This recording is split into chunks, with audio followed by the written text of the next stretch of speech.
off that mask you're wearing. You're holding me at bay. I know it's scary sharing the thoughts that keep you away. And I know it's heavy, but I wanna bear that weight. Are you feeling lost and wondering, will the money come through this month? Will the morning never dawn again, or will darkness swallow us? And I know it's heavy, but I wanna bear that weight with you. If you want me to.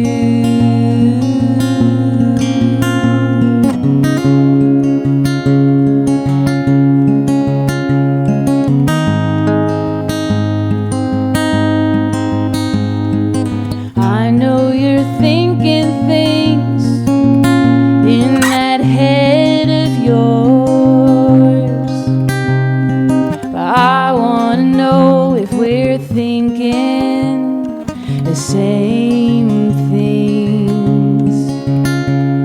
But I'll never know if you never say a word. If I say it again, will you finally hear me? That I know it's heavy, but I wanna bear that weight with you. If you want me to, with you.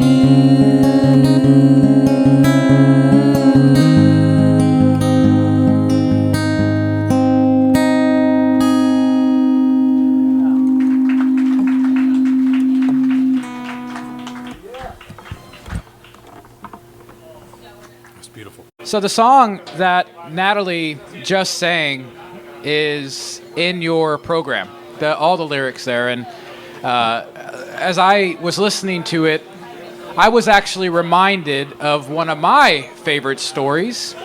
The River Runs Through It, which is a novel, or it's a movie. Most of y'all know it by the movie, right? Because Brad Pitt starred in it. Yep, that's what I was hoping for. But Norman McLean, who's Brad Pitt's brother in the movie, he is recalling little vignettes from his childhood, his adolescence, his adult life. And a lot of these vignettes revolve around fly fishing and brotherhood and fathers. And I can't tell you exactly why I like this movie so much, this story, because I don't fish. And I have more sisters than I do brothers. And I tend to talk to my mother a little more easily than I talk to my dad, although I don't think that's any fault of his. But that's just the way it is. And I think Norman in the story actually struggles with the same thing. But regardless, an element of the story that I'm drawn by became apparent when I was listening to Natalie's lyrics. Specifically, take off that mask you're wearing. And I know it's heavy, but I want to bear that weight. Now, The River Runs Through It has been around for a very long time, so I don't mind sharing a little bit here. But I should probably provide a spoiler alert. So that was it. That was the spoiler alert. We're going to go right into the movie here. At the end of the movie, the Reverend McLean, is grappling with the death of his son, Paul. He was the family's greatest asset. Everyone loved Paul. And the movie portrays Paul as this figure who kind of walks into a dance room and everyone is having fun. There's always joy surrounding him. He was an expert fly fisherman. He was a famous beat writer for the local newspaper. But Paul was also a gambler. All right? And this story is about Norman, his brother, trying to make sense of the events that happened in their life. What meaning could he extract from all the things that happened to them? But Paul eventually gets in over his head. He owed money to the wrong people. But the thing that the story portrays about Paul, the character, is that he never allows anyone to see him struggle. Even when Norman's picking him up from jail one night, it's very clear that Paul is in the shadows, doesn't let Norman see his face, which he had been punched. But he's always holding that mask very close, never allowing anyone to see him bleed. But by the end of the story, we learn, along with his family, that after a late night of gambling and drinking, we find out that Paul was beaten to death. Now, Paul's story is a vivid representation of how the searing embers of beauty are so closely intertwined with sorrow. You can't grapple with one without feeling the other or knowing that you're feeling the other. And this story is just kind of suffocates you with that. And so with this tension kind of stamped on our souls, the Reverend McLean, their father, rises for one last sermon, and he says these words. He says, "For it is true that we can seldom help those closest to us. For either we don't know what parts of ourselves to give, or," he says, more often than not, the part we have to give is not wanted. So it is those that we live with and know that elude us. But then he says we can still love them. We can love them completely without complete understanding. And these words, I saw this movie when I was a small kid, and they have always stuck with me. But how many of us have felt this predicament? How many of us have wrestled with trying to help someone close to us, how to help someone close to us? Or how many of us are actually carrying the weight of our failures in trying to help someone close to us? It took me a long time to realize that my inability to love completely without complete understanding has nothing to do with the person that I'm trying to love. Though it's easier to blame them. And it's easier to couch our blames in kind of a false concern. Like, I wish you just knew how much stress you were causing everyone else.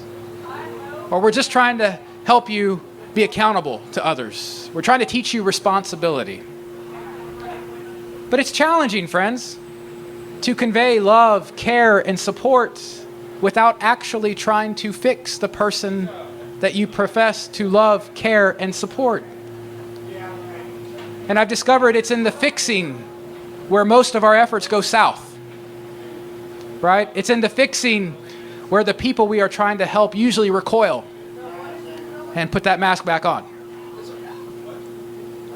Because we have an impulse to direct our support in the ways that we see fit.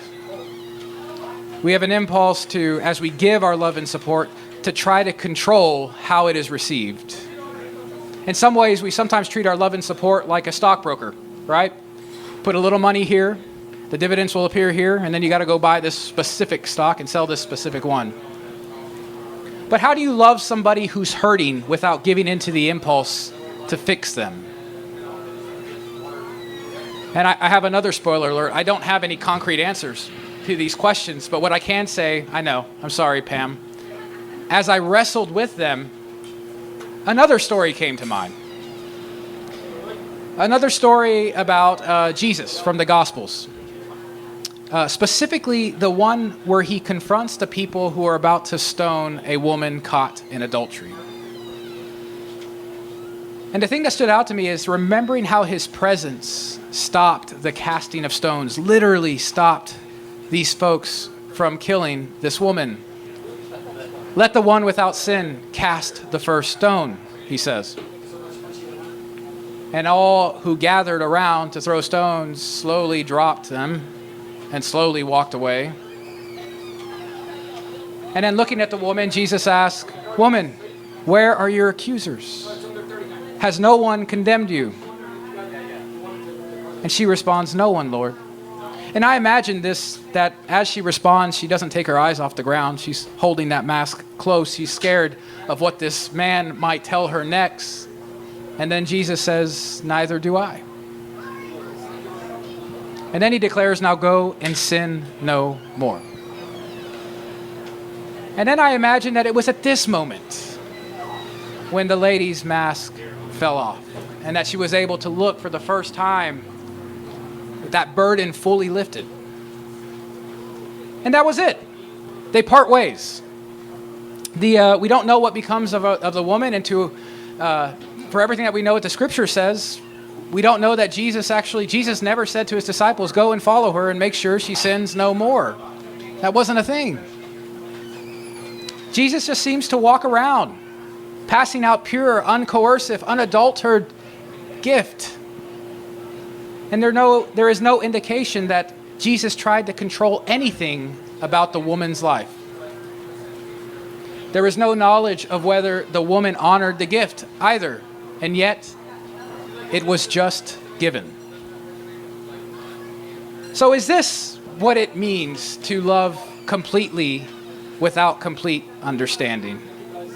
Perhaps Jesus' wanderings through the land, his seemingly random interactions, were so that we may begin to understand how loving and supporting one another may look. That loving completely is not centered on evaluation or assessment or even judgment or even follow-up to make sure our gifts are being received well. But that loving completely seems to be centered on the actions that stay the stones.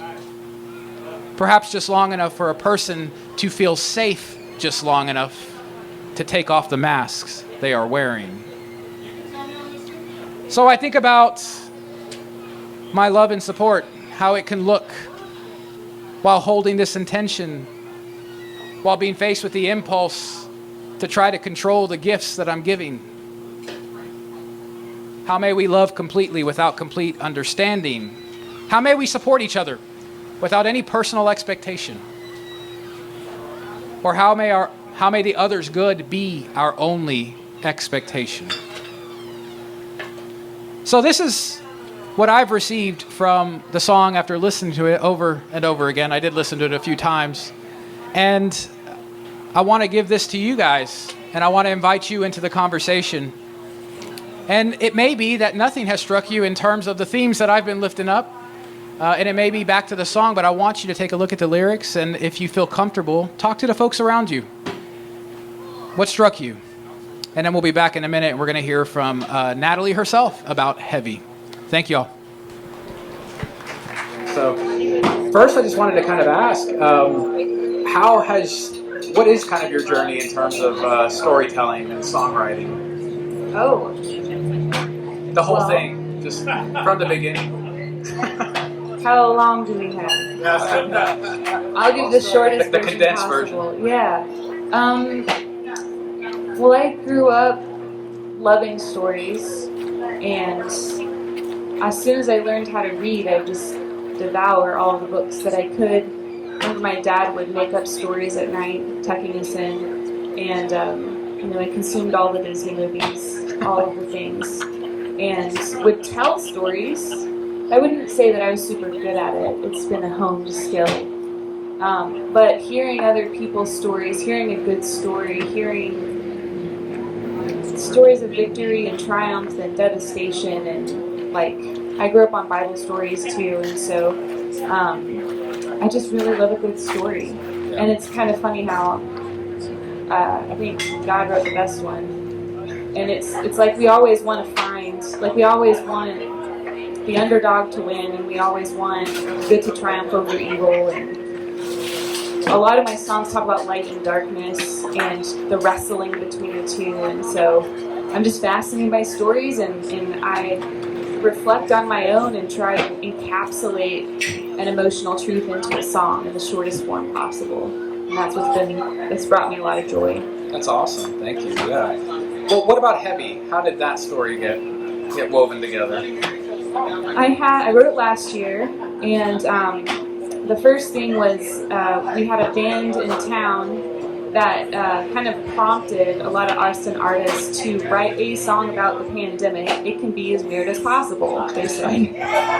And because South by got canceled, they had this thing called Lost by Lost West. And they said, send us your song by like May 5th. It's got to be recorded and mixed, and we'll master it, and we'll release it in this compilation. So I was writing a lot of stuff, but the thing that prompted this song, this was the least cheesy of all the songs I wrote. And but it was, about a real thing. I had a really good friend that kind of went dark on me, and we've been talking a lot, and then all of a sudden, like, nothing. And this is right after a lockdown, and I was like, did I do something? Like, are you okay? And it was just like a really weird thing when like everybody's locked down, you can't go and do anything, and like you're trying to keep up with people however you can, and then when somebody goes dark on you, like that's really concerning.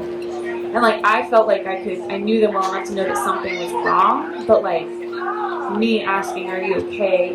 The only response was yeah. And I'm like, I can't, I'm only in as far as you let me. And that's where that song came from. It's like, people, you can only love someone as much as they let you. And I wrote the song as like a, hey, I'm here, and if you let me in, I know it's heavy, but I want to bear this weight with you. That's great. Well, thank you for sharing the song with us. I hope that I didn't go too far off in any direction in terms of but I mean, that's part of the process. As we give gifts and as we receive, we are basically practicing a Christian discipline in the sense that we are giving and receiving with one another. And so y'all give Natalie a round of applause real quick. And I wanted to ask you, because I had some people approach me as I was sitting out there, for some reason your QR code got cut off on the back of our program. Okay. Could you tell us where it goes, where it lands, and that way I can tell folks about that? Or why don't you do that? I have another one printed out in I can put over there. Okay. So I'm Natalie Price. All of my social media is Nat Price Music, and I have it linked in like every place pretty much that you can find it. But on Kickstarter, you can just search Natalie Price, and my project pops up. Okay. So, but I can also pull out this QR code that I know it works. I've tried it. Okay. Well, she'll have a Kickstarter QR code up here. So if y'all want to, yeah, that'd be great. I think it is in there. Oh, you have it like professionally. That's awesome. There you go. That's what I'm talking about. Right And just a reminder, Natalie is working on a new album. Yes. And yeah. That's gonna help. This is gonna help you. Yes. I'm over halfway there. I've got 10 days to go. Yeah, it's a big project, but can I say something about it that Please, I'm excited about? Yes. I'm playing, besides Heavy, all the songs I'm playing tonight will be on it. Okay. And I get to work with a team of mostly women. My producer is a lady up in Nashville, a drummer, mixing engineer, mastering engineer, and that shouldn't be weird. it's going to be really, really good. It's not normal. And it's nothing against men. I love men, I really do. But I want to take a step in the direction of the change I want to see. I want that to be not weird, or I want it to be normal. Yeah. So I'm choosing to work with some really badass ladies up in Nashville, and I'm really excited about it. So awesome. So yes, y'all, please support Natalie. The other thing I wanted to say is this is free. What we do here in terms of the community storytelling event, but it's not free to put on. It's just free to experience. So if you look, there are other QR codes also that you can support the musicians indirectly by supporting the harbor. So please, if you feel moved and generous, take a look at that. Otherwise, we're going to go ahead and get started with our evening here. And I'm going to leave you all alone. So give it up for them, guys. So